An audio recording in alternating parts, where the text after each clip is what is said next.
नमस्कार दोस्तों, हमारे यूट्यूब चैनल एग्जाम लर्नर में आपका स्वागत है। दोस्तों आज के इस वीडियो में हम लोग यूपीपीएससी यानी कि उत्तर प्रदेश लोक सेवा आयोग द्वारा आयोजित जीआईसी और जीडीसी यानी कि गवर्नमेंट इंटर कॉलेज और गवर्नमेंट डिग्री कॉलेज प्रवक्ता परीक्षा 2021 के लिए सामान्य अध्ययन पेपर में हम लोग विश्व के भूगोल का अगला भाग यानी कि आज हम लोग तीसरा भाग देखेंगे। इसके पहले दो भाग जो है अपलोड हो चुका है, ऊपर आई बटन पे जो है दिख रहा होगा, आप वहाँ से जाके जो है देख सकते हैं जो लोग नहीं देखे हैं। तो दोस्तों वीडियो को लाइक शेयर कर दीजिएगा, चैनल पर पहली बार आए हैं तो चैनल को सब्सक्राइब कर लीजिएगा, साथ में बेल आइकन को प्रेस कर लीजिएगा जिससे आने वाले अगले वीडियो का नोटिफिकेशन आपको पहले मिल जाए। पीडीएफ आपको इसका टेलीग्राम चैनल पर मिल जाएगा, नीचे डिस्क्रिप्शन में टेलीग्राम का लिंक दे दिया गया है, वहाँ से ज्वाइन करके आप पीडीएफ डाउनलोड कर सकते हैं। तो चलिए शुरू करते हैं। आज का जो पहला प्रश्न है कि निम्नलिखित नदियों और उन शहरों का मेल मिलाइए जिनमें से होकर ये नदियां बह रही हैं और नीचे दिए गए कोड की सहायता से सही उत्तर का चयन कीजिए। तो आप देख सकते हैं एक तरफ शहर दिया गया है, दूसरी तरफ नदी, तो आपको जो है मिलान करना है यहाँ और कोड के माध्यम से बताना है कि कौन सा ऑप्शन सही होगा। तो चलिए जो है देखते हैं। सबसे पहला दिया गया है राटर डैम, तो यह हो जाएगा आपका राइन नदी।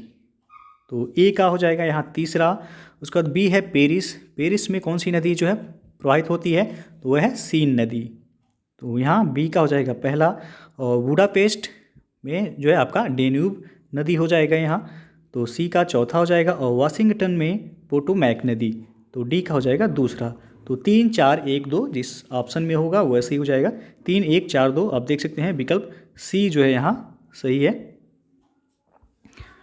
और अगला जो क्वेश्चन है आपका, हिंद महासागर और लाल सागर को कौन सी जल संधि जोड़ती है, तो यहाँ ए विकल्प से हो जाएगा बाब अल मंदेब।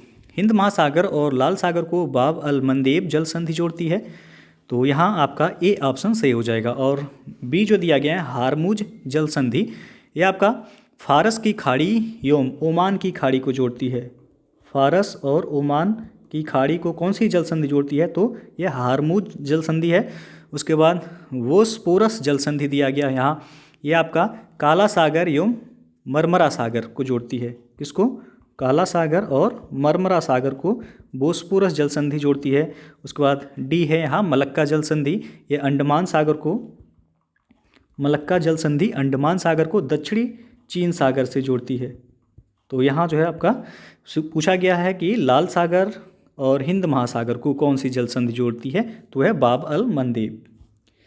अगला जो क्वेश्चन है आपका सुमेलित करना है यहाँ और कोड के माध्यम से बताना है कि कौन सा ऑप्शन सही होगा। तो चलिए देखते हैं। अत्यधिक गर्म स्थान जो है कौन सा होगा, तो अत्यधिक गर्म वह आपका सहारा मरुस्थल होगा यहाँ, ए का चौथा। अत्यधिक ठंडा ये आपका अंटार्कटिका में पड़ेगा, तो बी का हो जाएगा यहाँ तीसरा। अत्यधिक वर्षा चेरापूंजी जो कि मासिनराम में वर्तमान में है, याद रखिएगा सर्वाधिक वर्षा मासिनराम में होता है, तो सी का हो जाएगा यहाँ दूसरा। और डी है अत्यधिक सूखा। अत्यधिक सूखा यह चिली में पड़ता है, तो यहाँ जो है आपका डी का पहला। और 4 3 2 1 जिस ऑप्शन में होगा वैसा ही होगा। 4 3 2 1 आप देख सकते हैं विकल्प बी यहाँ सही हो जाएगा। और अगला जो प्रश्न है आपका, किस मिट्टी में केशिका यानी कि कैपिलरी सबसे अधिक प्रभावशाली होती है? पहला है चिकनी, दूसरा है पांसू मिट्टी और सी विकल्प है बलुई, डी है लोम मिट्टी। तो यहाँ जो है आपसे पूछा गया है कि किस मिट्टी में केशिका यानी कि कैपिलरी सबसे अधिक प्रभावशाली होगी, तो वह चिकनी मिट्टी में होगा, ए विकल्प से हो जाएगा। केशिका क्रिया चिकनी मिट्टी यानी कि क्ले सॉइल में सर्वाधिक प्रभावशाली होता है, जबकि बलुई मिट्टी में सबसे कम होता है केशिका क्रिया।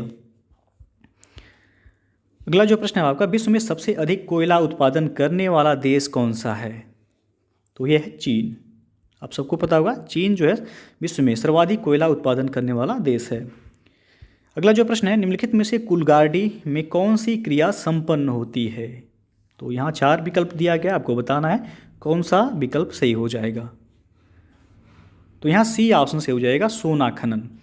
पश्चिमी ऑस्ट्रेलिया में स्थित है कुलगार्डी, यह सोना यानी कि स्वर्ण खनन के लिए प्रसिद्ध है। वर्तमान में यह पर्यटकों के बीच माइनिंग घोस्ट टाउन के रूप में यह प्रसिद्ध है और इस क्षेत्र में सोने की खोज सबसे पहले 1892 ईस्वी में की गई थी। तो यहाँ याद रखिएगा सी विकल्प से हो जाएगा। कुलगार्डी में कौन सी क्रिया संपन्न होती है, तो सोना खनन। अगला जो प्रश्न है, विश्व में एल्यूमिनियम का सबसे बड़ा उत्पादक देश कौन सा है? तो यहाँ 4 ऑप्शन दिए गए हैं, इन ऑप्शन में से आपको बताना है कौन सा सही होगा। तो यहाँ आपका बी विकल्प से हो जाएगा भारत। हालांकि विश्व में एल्यूमिनियम का सबसे बड़ा उत्पादक जो लेटेस्ट आंकड़ों के अनुसार देखा जाए तो चीन जो है पहले स्थान पर है, उसके बाद जो है रूस का स्थान आता है, चीन के बाद रूस, उसके बाद जो है तीसरे पर जो है भारत का स्थान है, उसके बाद जो है आपका कनाडा और यूएई आता है।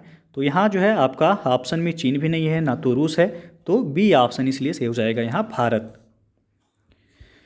अगला जो प्रश्न है आपका, तेल के कोष सबसे ज़्यादा किस देश में है?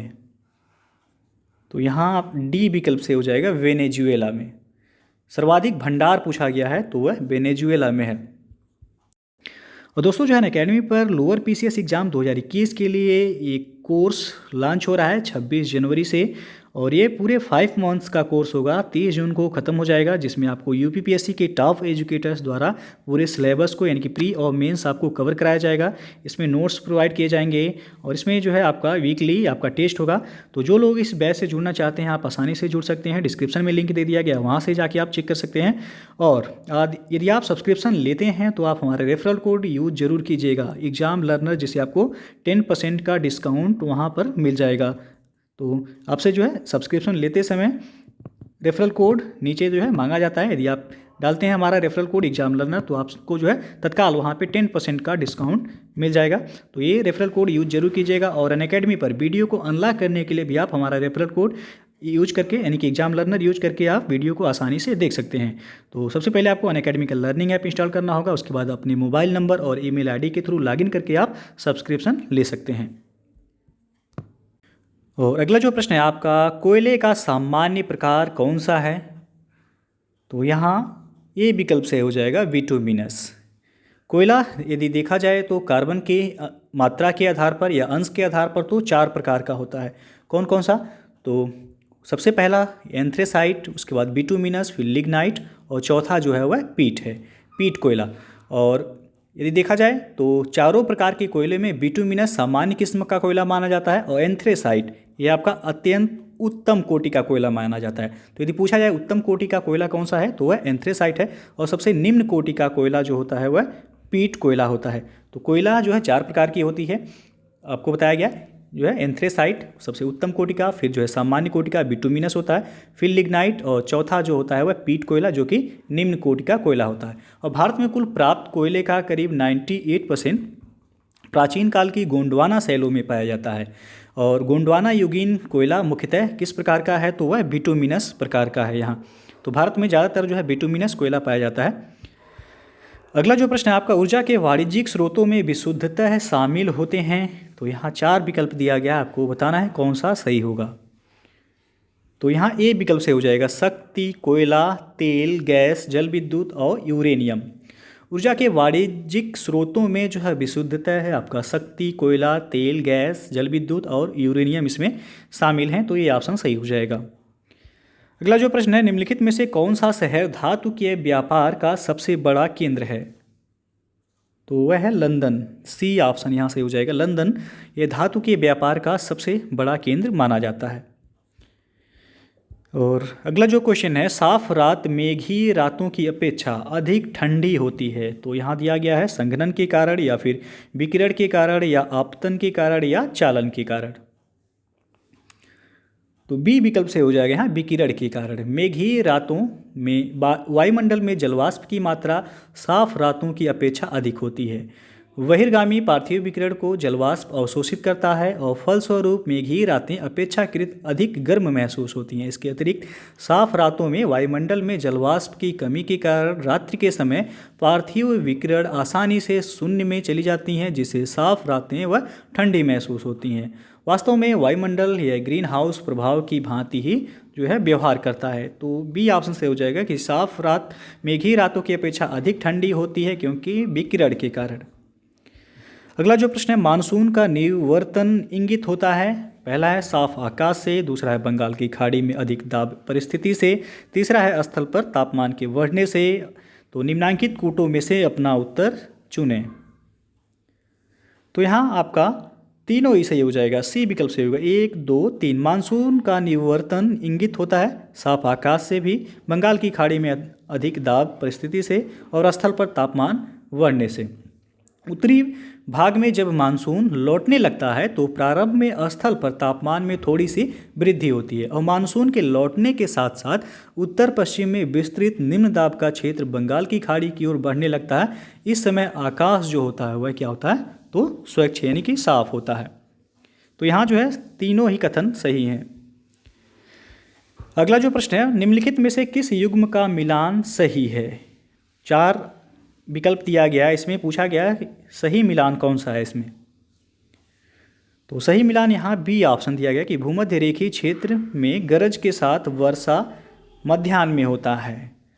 भूमध्य सागरीय जलवायु प्रदेश की अधिकांश वर्षा शीतकाल में प्राप्त होती है और भूमध्य रेखीय क्षेत्रों में दोपहर के बाद गरज के साथ संवहनीय वर्षा होती है और यह लगभग वर्ष भर होती रहती है। मानसूनी क्षेत्रों में जो है अधिकांश वर्षा ग्रीष्मकाल में और मानसूनी हवाओं से प्राप्त होती है। मरुस्थलीय क्षेत्र में वर्षा या तो नगण्य होती है यानी कि नहीं के बराबर होता है या फिर जो अनिश्चित होती है। तो यहाँ जो है आपसे पूछा गया है सही मिलान कौन सा है, तो बी ऑप्शन आपका सही हो जाएगा। भूमध्य रेखीय क्षेत्र में गरज के साथ वर्षा दोपहर में होता है। अगला जो प्रश्न है, निम्न में से किस क्षेत्र में भूमध्य सागरीय जलवायु प्रचलित नहीं है? तो यहाँ डी विकल्प सही हो जाएगा आपका, पंपाज।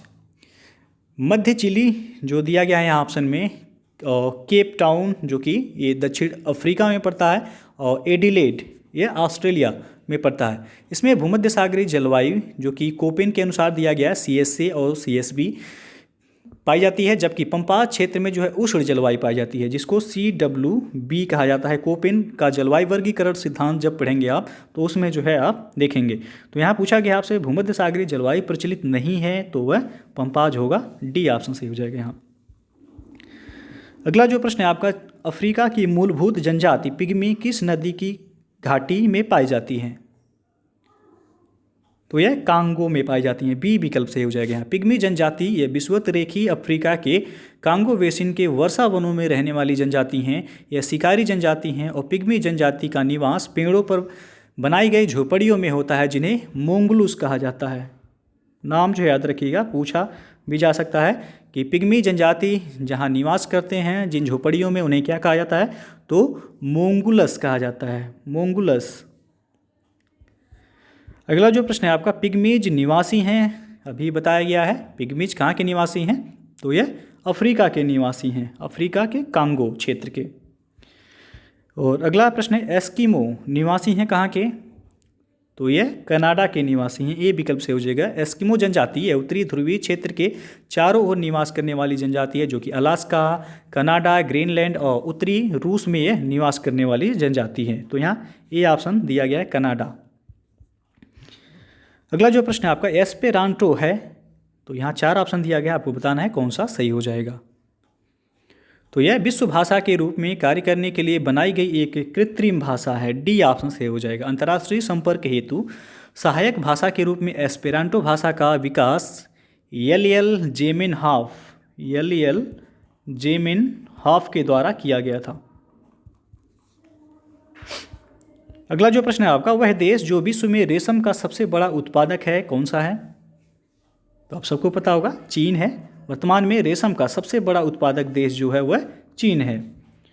और अगला प्रश्न है, शहतूश जो विश्व का सबसे सुंदर, गर्म और हल्का ऊन माना जाता है वह कहाँ पैदा होता है? तो यहाँ जो है आपका सी विकल्प से हो जाएगा, चीन में। शहतूश एक विशेष प्रकार का गर्म ऊनी साल है जो तिब्बती एंटीलोप अथवा चीरू के बालों से तैयार किया जाता है। चीरू का निवास मूलतः चीनी स्वायत्त क्षेत्र कहाँ पाया जाता है? तिब्बत में।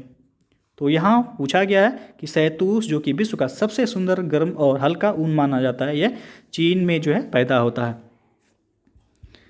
अगला प्रश्न है, निम्नलिखित में से कौन सा देश विश्व का सबसे अधिक केसर उत्पादन करने वाला देश है? तो यह है ईरान। ईरान सर्वाधिक केसर उत्पादन करने वाला है, विश्व में जो है इसका पहला स्थान है। और भारत में केसर जो है एकमात्र केसर उत्पादन कहाँ होता है, तो वह जम्मू कश्मीर में होता है। अगला जो प्रश्न है अब आपका, पत्थर के कोयले के भंडार में कौन देश संसार में अग्रणी है? तो यहाँ आपका बी विकल्प सही हो जाएगा, चीन।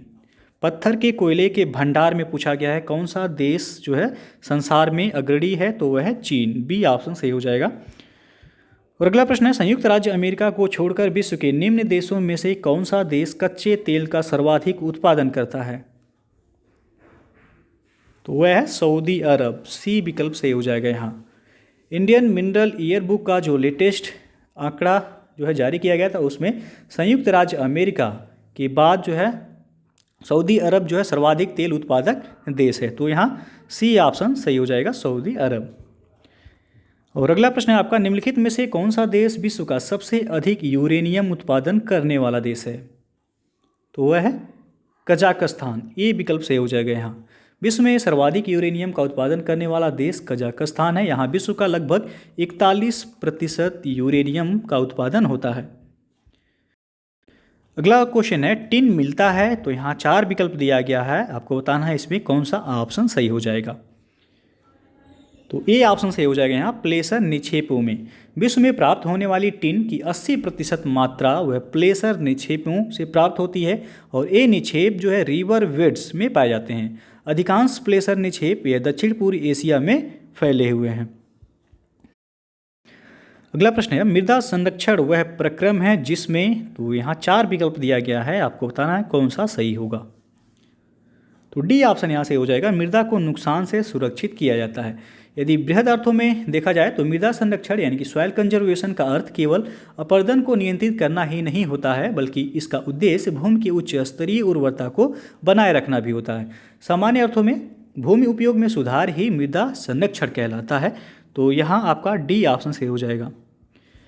अगला प्रश्न है, टेरा रोसा का प्रारूपिक विकास उस भूभाग में होता है जिसमें, तो यहाँ ए विकल्प से हो जाएगा, चूना पत्थर होता है।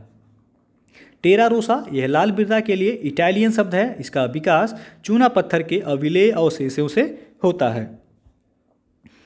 और अगला जो प्रश्न है, पृथ्वी पर घने यानी कि डेंस वन अधिकतर मिलते हैं कहाँ पर? तो यह पाए जाते हैं विषुवत रेखा के पास। ए ऑप्शन से हो जाएगा। विषुवत रेखीय जलवायु प्रदेश में वर्ष भर उच्च तापमान पाए जाने से वर्ष भर होने वाली वर्षा के कारण सदाबहार वर्षा वनों का व्यापक विस्तार पाया जाता है। इनमें अमेजन बेसिन जो कि दक्षिण अमेरिका में, कांगो बेसिन अफ्रीका में, और दक्षिण पूर्व एशियाई द्वीप समूह के वर्षा वन जो हैं प्रमुख हैं। तो याद रखिएगा, यहाँ जो है पूछा गया कि पृथ्वी पर घने यानी कि डेंज वन ये अधिकतर कहाँ मिलते हैं? तो यह विषुवत रेखा के पास मिलते हैं। ए ऑप्शन सही हो जाएगा।